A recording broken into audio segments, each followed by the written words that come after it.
pass in the Himalayan region, the Renjola, the Chola, and the Komala.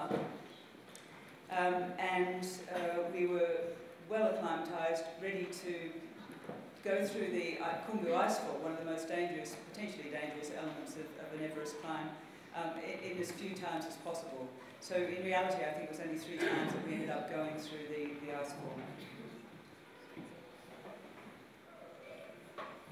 Another question I get asked a lot is, what's it like living with complete strangers? And it is true that in coming together as a team, you really need to put your own ego to one side. You need to learn about working together as a group.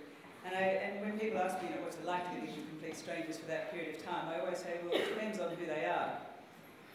This group of Australian blokes, I was on an adventure race with in Borneo for 10 days, and I should have, my first clue should have been the moustaches, with apologies to anyone who with a moustache. But these guys were monosyllabic, they were incapable of communication, and we went through the most extraordinary adventures, including 3 days jungle trekking, 2 days mountain biking through jungle mud, a total of 4 days 2 days open water paddling through the straits of Borneo. And you can see from these photographs that things deteriorated as we went along, to the extent where by the end of it, I really was not having a great time with these guys.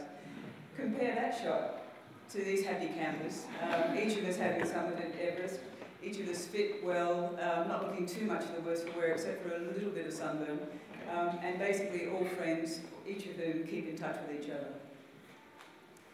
This is really what it's like living with complete strangers. This is at the South Pole, where we're packed in like sardines. We took the decision that we would go to the South Pole, the death zone as they call it, and stay overnight, which is not normal practice. Normally you would go as far as the South Pole, you would rest in the afternoon, you'd drink, you'd hydrate, you'd eat, and then go and summit Everest that evening. We knew the weather was not great for us, so we took the decision that we would overnight in the death zone, go to Everest, go right through the day, and then go to Everest, do our summit attempt the next night. And in the event, we actually stayed yet another night at the South Pole. But this was the sort of conditions, so you really wanted to be friends by then. This is us on the oxygen. And contrary to popular belief, it actually gets quite hot up there. So this is our expedition leader, Tim.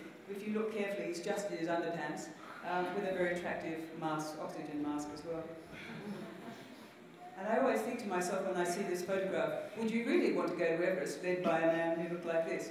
But as it happened, he's ex-army, he's very proficient, he's a brilliant expedition leader, and his planning was second to none. And I think that's why we all arrived, we all summited, and all came back down very safely.